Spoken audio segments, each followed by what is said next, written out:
It appears that Israel's diplomats may be trying to challenge the apartheid label by canvassing support amongst African Americans. The major problem of Israel is with the young generation of the black community. Black Lives Matter starts there.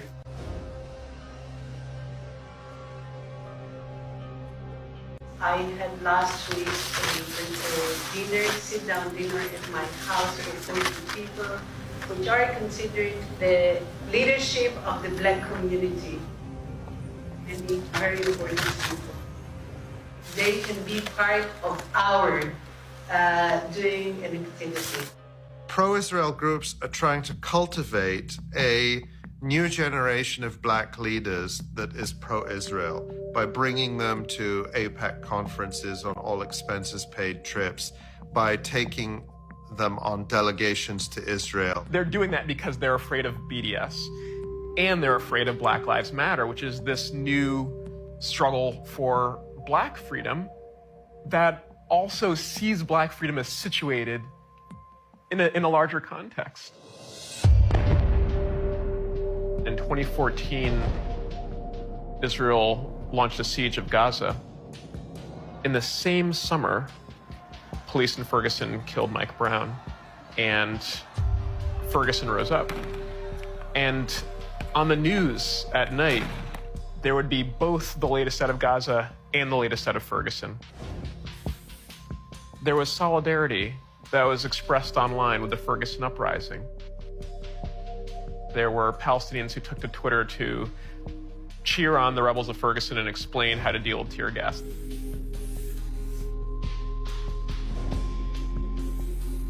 Israel's diplomats have responded by evoking the legacy of Martin Luther King, claiming that the campaign for Palestinian civil rights bears no resemblance to the civil rights movement in America. Dr. Clarence B. Jones, who wrote the draft speech for Martin Luther King, I Have a Dream. He was his lawyer, he was his close friend. He's somebody that I reached out to. He became a very close and personal friend.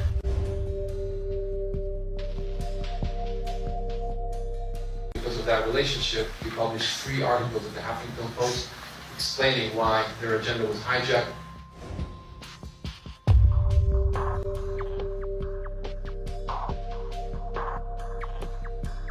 Martin Luther King will turn in his grave if he saw the anti-Israel tendencies or policies that are starting to emerge in Black Lives Matter.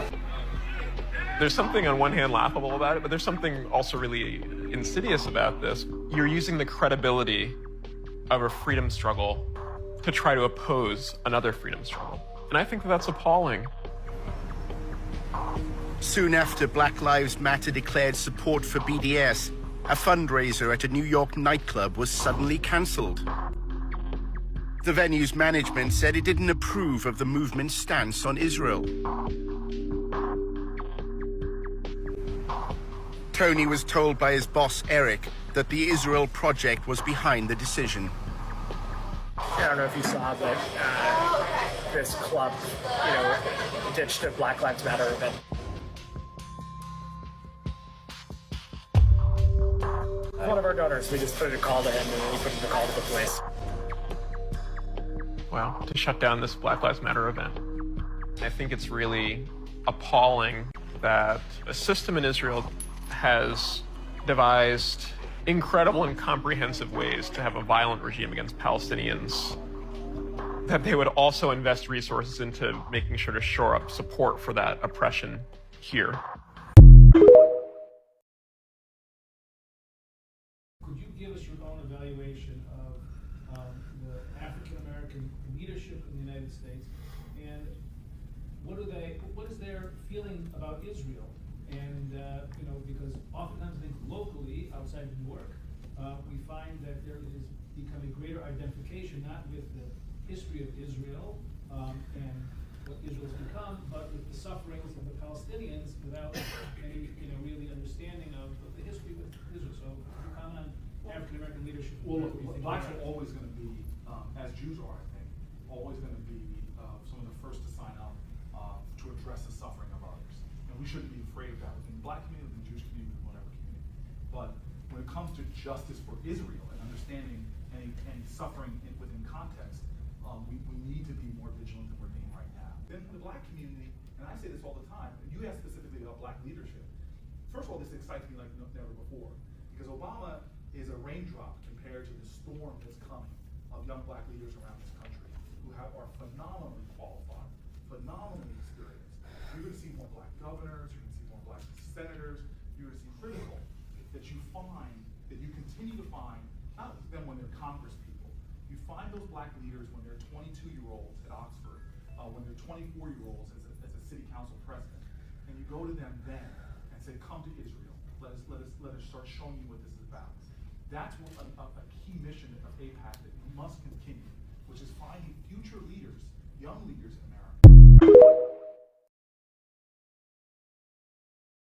Let's see if TikTok lets the truth fly.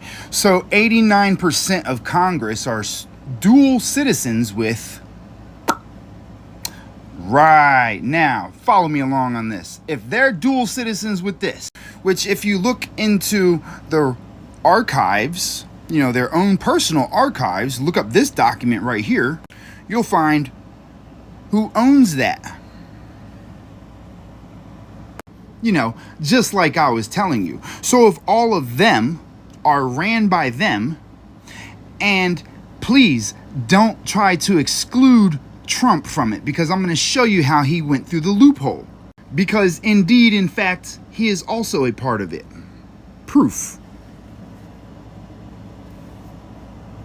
So if all parties are involved in this, who the fuck are you voting for? And why are you voting for it instead of trying to get rid of the whole thing?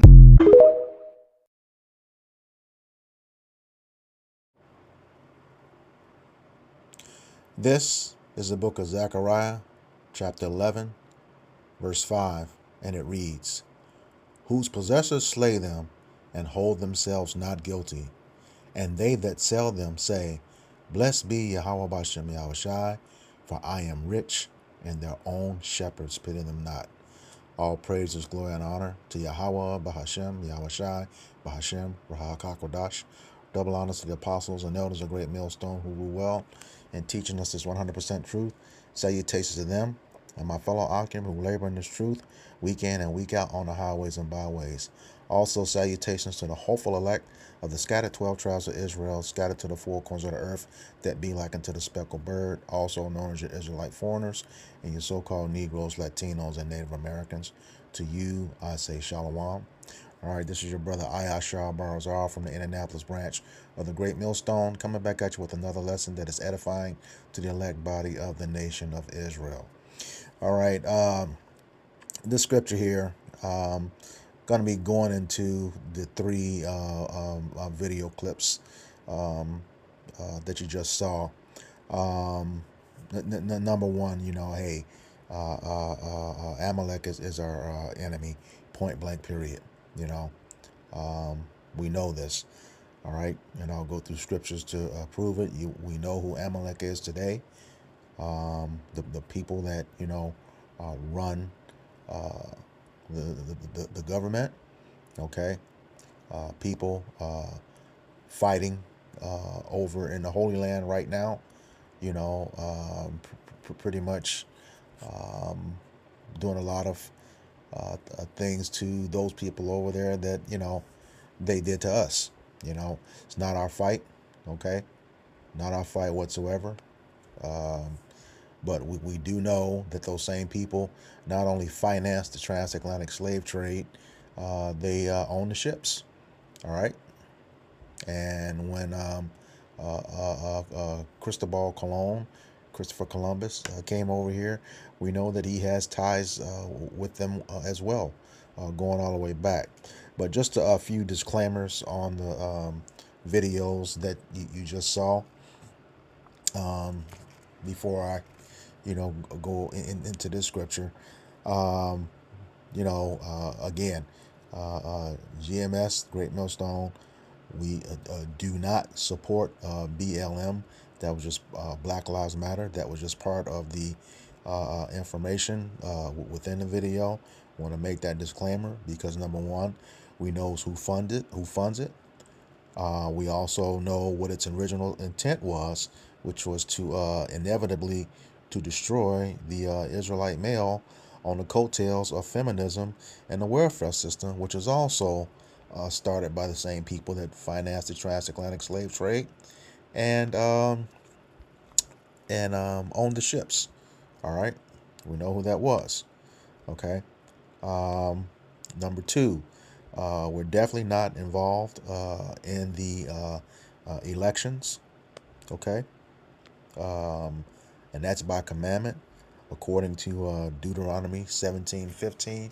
Let me get that before I come back to that Zechariah 11:5. Deuteronomy 17:15.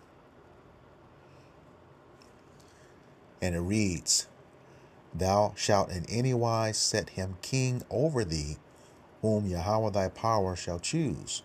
One from among thy brethren shalt thou set king over thee. Thou mayest not set a stranger over thee, which is not thy brother. And, you know, that's what Jake did with number 44, who is a Hamite by blood. And also with the current person that's, you know, on the Democratic side. Is not an Israelite. I mean, these people know who we are, and under no circumstances are they going to let a Jake or you know, a true Israelite assume that office, okay, or be a heartbeat away from it. It just doesn't work that way. This place is not our rest, according to Micah 2:10. All right, they will never allow that to happen. They know exactly who we are. You know, I did a video a while back, which included the clip of the interview, Hidden Tyranny, which was done in 1976 and involved the interview between Charles White and Harry Wallace Rosenthal. Okay. According to that interview, the United States has not elected a president since 1932. Okay, so we know they're all selected, and you know, that's just the way it is. You know, and that's been proven.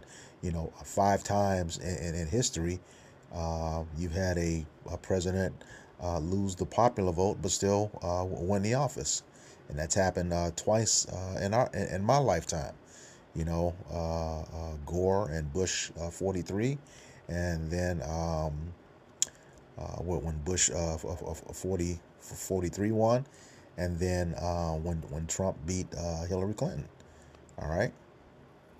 There's no other public election where, you know, you can overwhelmingly lose the popular vote and still win the office. You know, that's how you know the stuff is wrong. And then that whole delegate system is, you know, tied into Jake being 3/5 of a person. You know, that's why you have these swing states, you know, these delegates, you know, and Jake continues to participate. All right. And we know that the number of 44 and this current woman that's running, they are strangers. Okay. They are not our brethren. You know, you are the seed of your father, according to Numbers 1:18. Okay. Point blank, period. All right. Yet Jake is continually being disobedient and running out and sending them over them, and then can't understand why things are still going bad. You know, nothing has changed for Jake. It's not going to change for Jake. Once again, this place is not our rest, according to Micah 2:10. All right. Let me go back to that Zechariah. Okay. 11:5.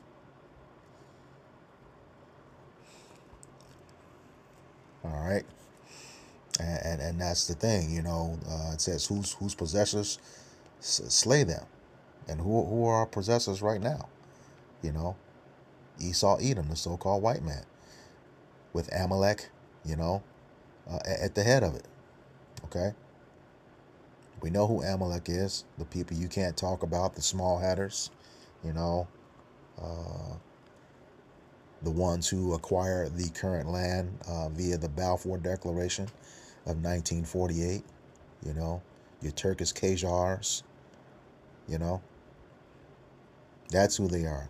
That's the first of the nations, according to I believe it's Numbers 24 and 20. All right, and that first means the chief nation.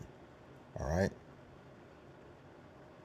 the chief nation, just like they are the chief nation of Edom. Judah is the chief the nation of Israel. Okay, the head tribe. Okay, the tribe from which the Lord came out of. You know, as so noted in Hebrews 7 and 14. All right.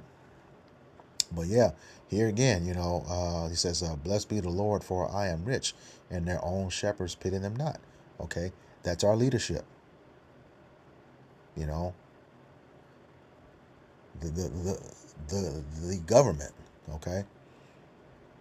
Okay. That's why there's no reparations. That's why there's no anti-hate laws. You know, for Jake. You know, we were sent here to be punished because of the transgressions of our forefather, not to be, you know, not to come here and rest. This place is not our home.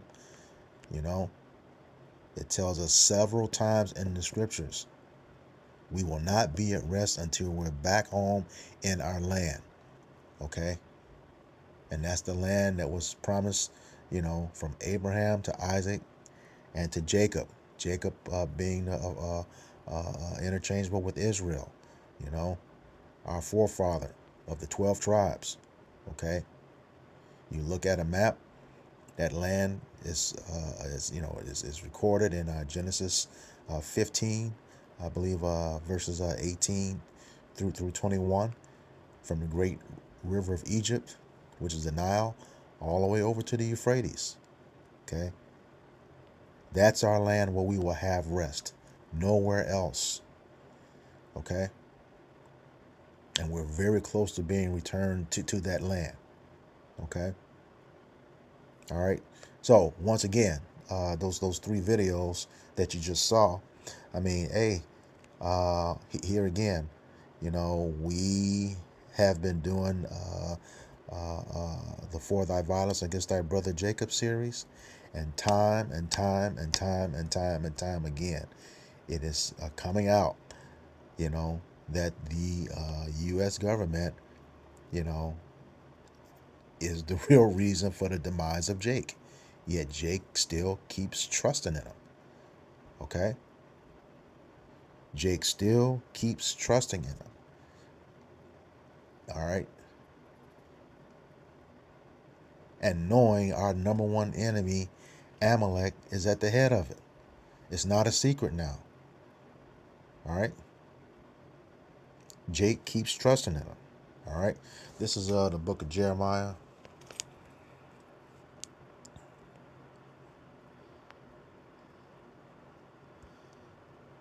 (17 and 5).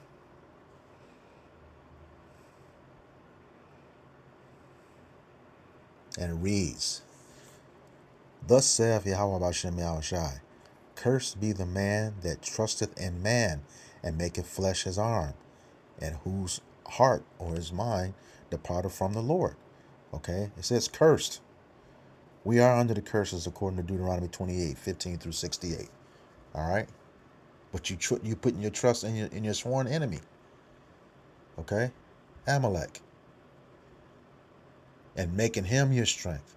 He's at the head of the government, you know, the ones that you don't see. All right, according to Isaiah 29 and 15. All right, the ones with that secret council. Okay, they're the ones pulling all the strings, you know, and this group that's in that video, AIPAC, is just the front. Okay, but we know where that goes back to, you know. We know where that goes back to. Okay, it says Jeremiah 17 verse 6, for he shall be like a heath in the desert, and shall not see when good cometh, but shall inhabit the parched places in the wilderness, in a salt land, and not inhabit it. Okay? Be in a place where you will never prosper. All right? That's right here. Babylon the Great, America. Okay? And they're going to make sure that we don't prosper. Okay? That's why you have no laws in your favor. Look at what's happening with the whole immigrant situation. Coming over here getting tons of money that Jay can't get access to. You know? To buy homes and stuff. What's going on in California? All right? It's not going to happen. But you keep putting your trust in this individual. Okay? And you know, I go back to that Zechariah 11:5. You heard in the video from Martin Luther King Jr. Up to Cory Booker. You know, once Martin Luther King Jr. figured out, you know, he led his as he's quoted, he led his people into a burning building. You know, they took him out. You know, he was preaching all that stuff, you know, the how the Jews, Gentiles, black men and white men. Hey, dude, you know, out of those four names, you know, all of those were Israelites, whether you knew it or not. The so-called blacks of America, the Gentiles, no. According to where you pull that from in Galatians 3, you know, that was all talking about us. And we are not to, you know, lower our standards. Deuteronomy 7:6 says he has made us, let me go ahead and read it. I don't want to butcher it. Deuteronomy 7:6.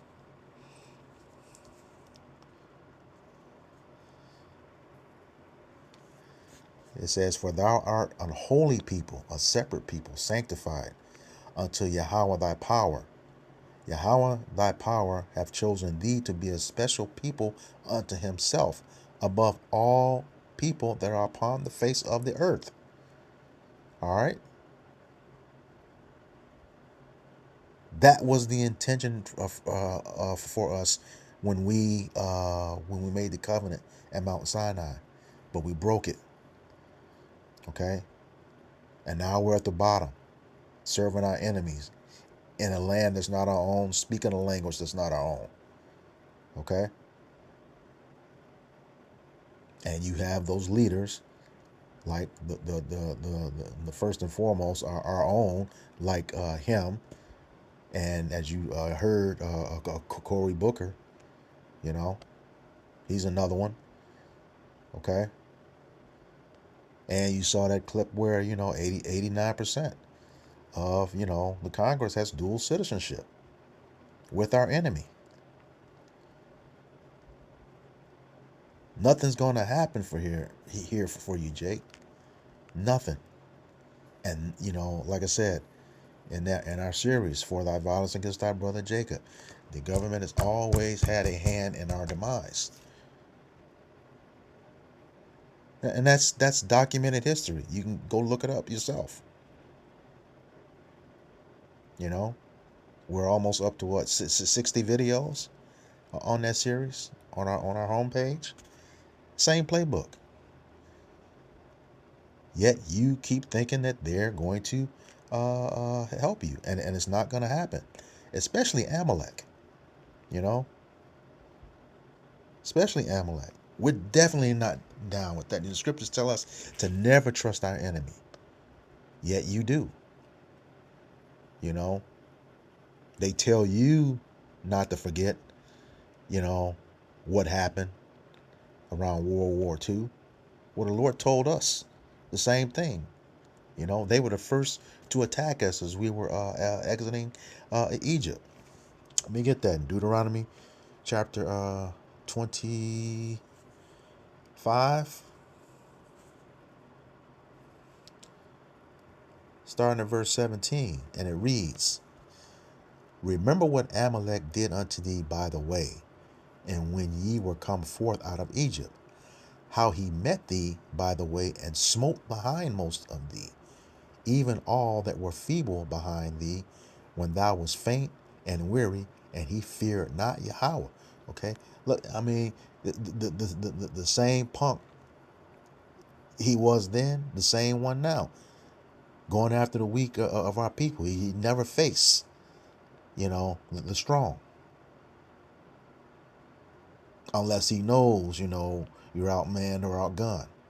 But this is what he did. The Lord told us to never to forget that. All right? Never to forget it. All right? Verse 19. And here again, he feared not Yahweh. All right?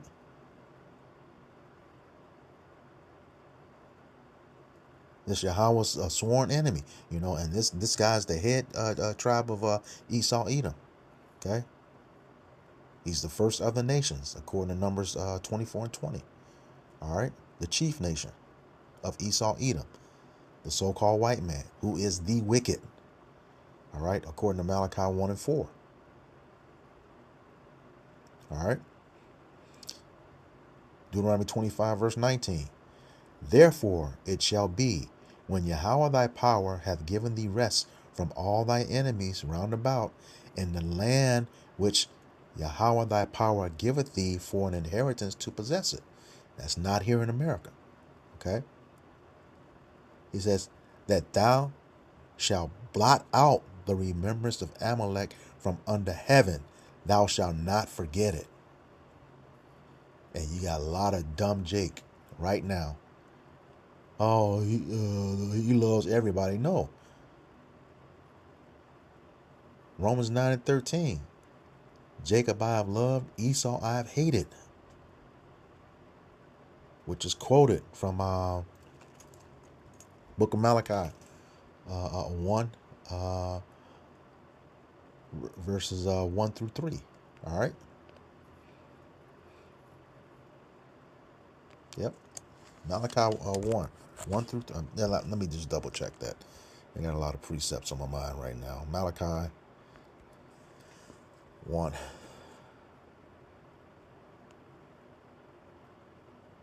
Yeah, 1 and 2. Malachi 1 and 2. All right. And that's also in Romans 9 and 13. All right. Let's go back to that Deuteronomy. So he told us to never forget. All right. And the Lord also said in Exodus 17:16, that he would be at war with Amalek from generation to generation. Exodus 17:16. Yeah.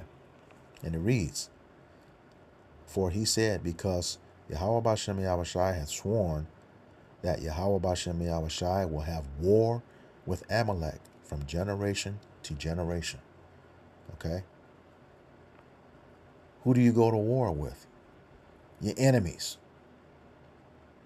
All right? Amalek is our enemy. That woman said that in that video, Judith Varney Shore. That Israeli council. Top government official said the number one problem for the state of Israel is the young black youth of America. Okay? But yet, in the following video, more recent video, you got Cory Booker sitting there with them. She's tied into those people. They're the same people. Trying to figure out what we're doing. How are we the number one problem for them all the way over here with no military? You're fighting right now against Yemen, Saudi Arabia, Iran, Iraq, okay? Russia, okay? We're way over here, disjointed,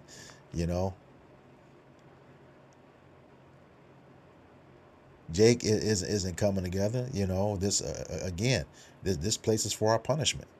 But yet you say that we're the number one problem. Okay? And then you got Cory Booker over there selling you out. You know, like I said in Zechariah 11:5, he's rich. Their own shepherds pity him not. You took the bag. You know, and that's not just the government. That's a lot of these camps too that took the bag. All right, I'm focused on, you know, what was in those video clips right now, and you know, it's the government, which, you know, hey, like I said, a lot of them have dual citizenship. All right, but once again, you know, like the Lord said, Exodus 17:16, he will be at war with Amalek from generation to generation. You know, you only go to war with your enemies. All right. And what does the Lord say about his enemies? This is the book of Psalms.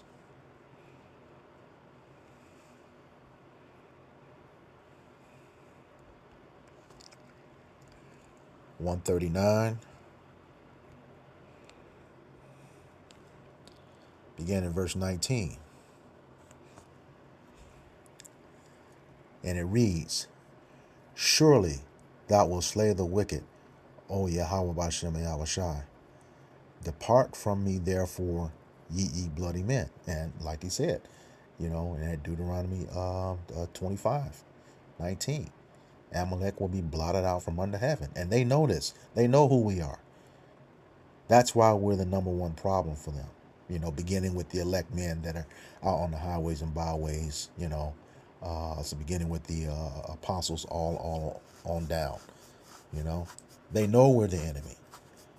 You know, I always like to, you know, see or hear about that clip where, you know, they pulled up on the apostles. It's like, how did you guys find this information out? You know, we spent billions to keep it away from you. Well, see, the thing is that you always thought you were responsible for that, Amalek. No, Jeremiah 17:4 said the Lord said he would discontinue us from our heritage. Even Jeremiah, roughly paraphrasing, he said he would do it. And then his scribe Baruch, you know, came right back and said, in the land of our captivities, we shall remember ourselves and think upon his name. Okay? He took it away from us. He's the only one that could give it back. Didn't have shit to do with you, Amalek. Nothing. He took it. He gave it back. And now you're in trouble. Because this testimony has reached the gates of the nobles.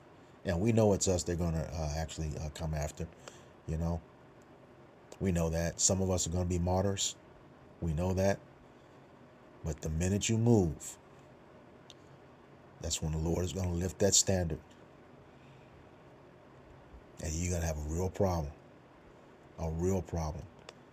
You know, you make money off of those superhero movies. You're going to about to see what superheroes are really about. All right? Point blank, period. All right? Back in Psalms 139, verse 20. For they speak against thee wickedly, and thine enemies take thy name in vain. Yeah, you call yourself the chosen people. You know, we know that the name of the Lord is dreadful to the heathen. Okay? So you want to call him Hashem. That means the name. Okay? The true name of the Father is Yahweh. He exists. He to be. He is. And the name of the Son, Yahweh Shai. He saves. He delivers. It's not no Hashem. That means the name. All right? And you speak to him with your crown covered with that too little ass hat on. What we call a small hat. All right?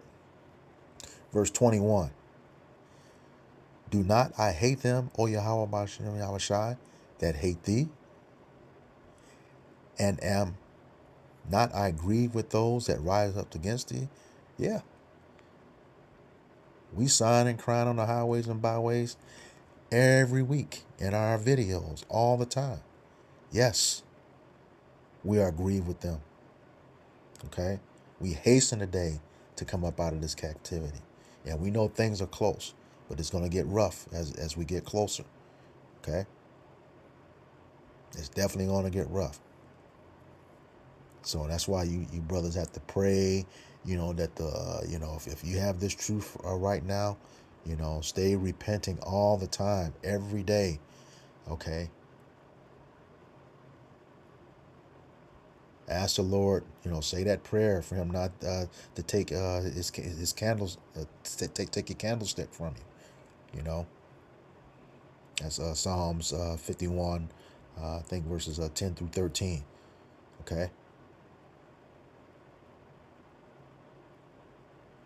Yes, we agree with them that rise up against you. We are your inheritance. Okay. We were created in your image.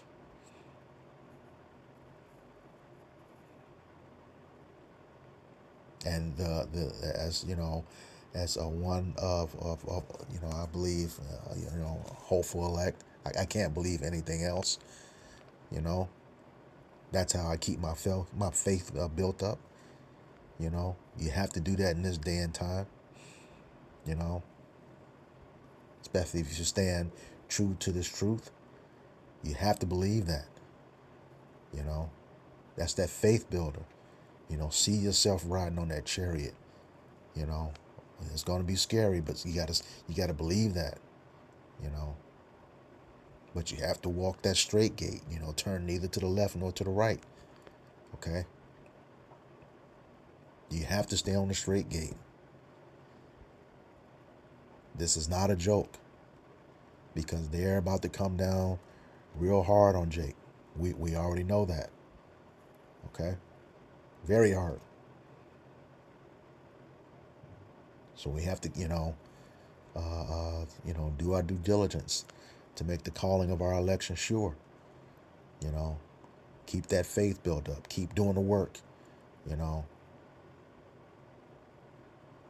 Keep those laws, statutes, and commandments near and dear. Baruch 4:1 says, if you roughly paraphrase them, if you keep it, you're going to live. If you don't, you're going to die. Just that simple.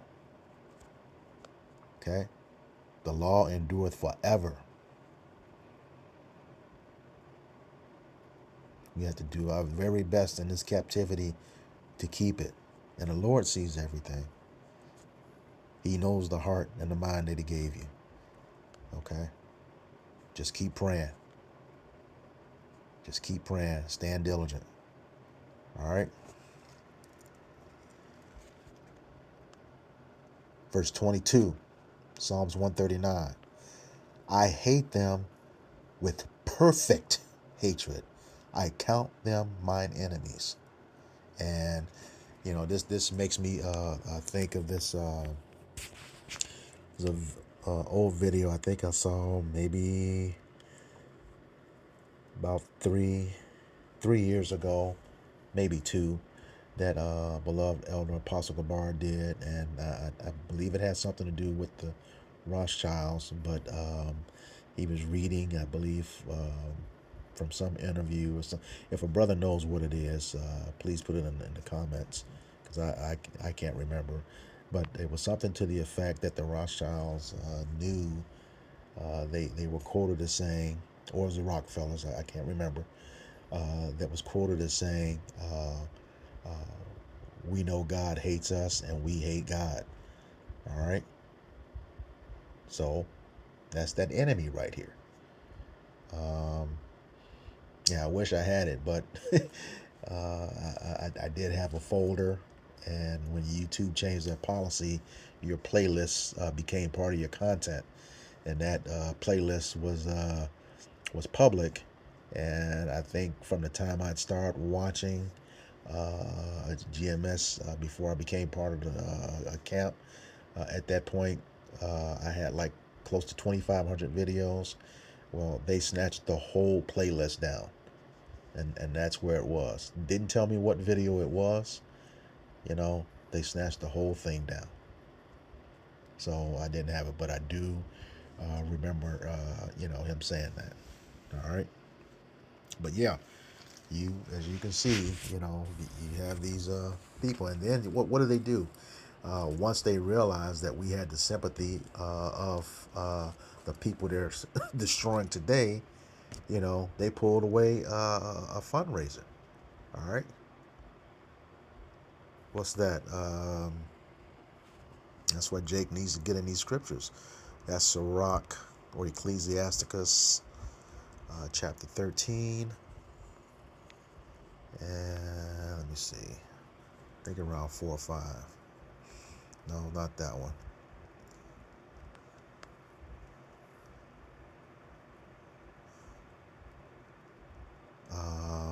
Let me see here.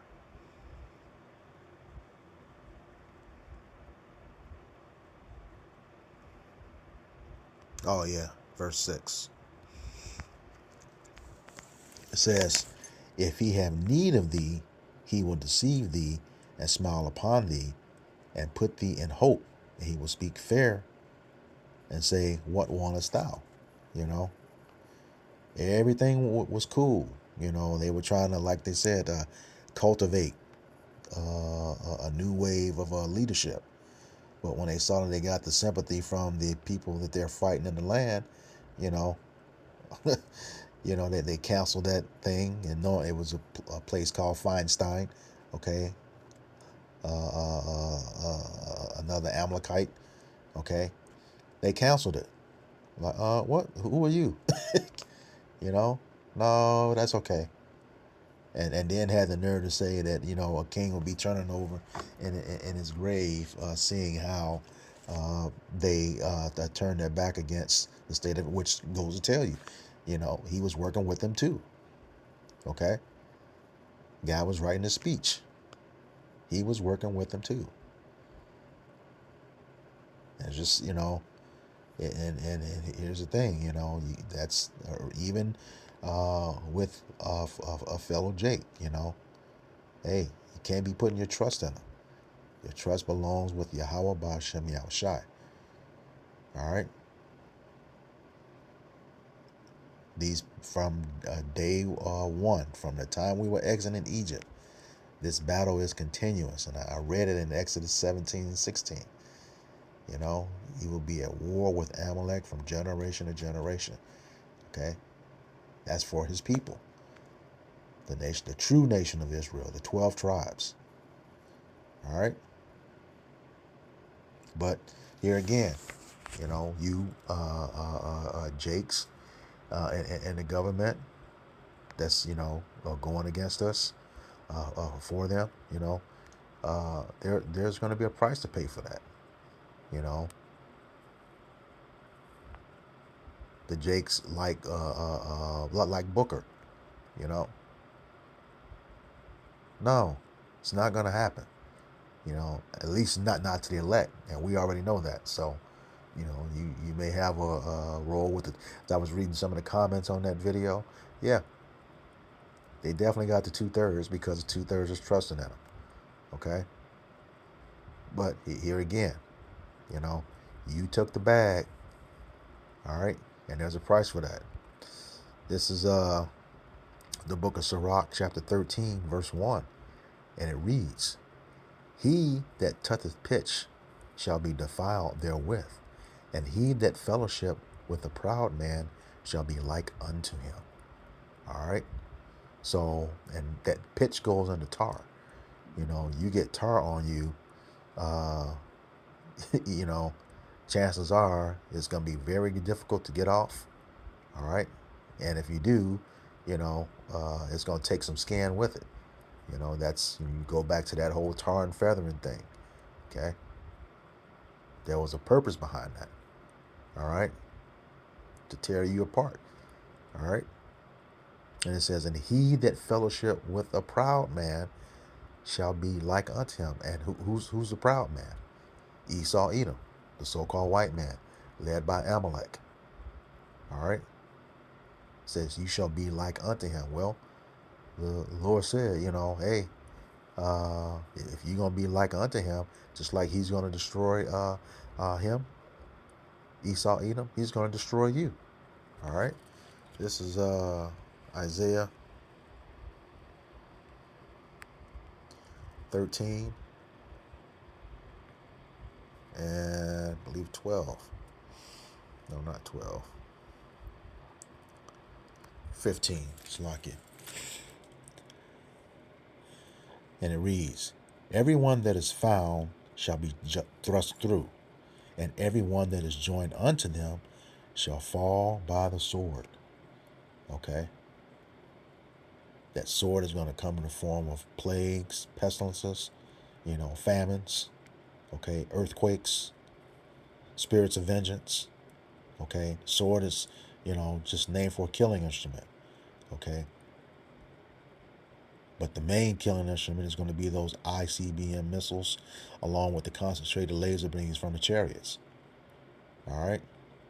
So, yeah, there'll be a price to pay for bringing harm to the Lord's people, especially not knowing who the elect is.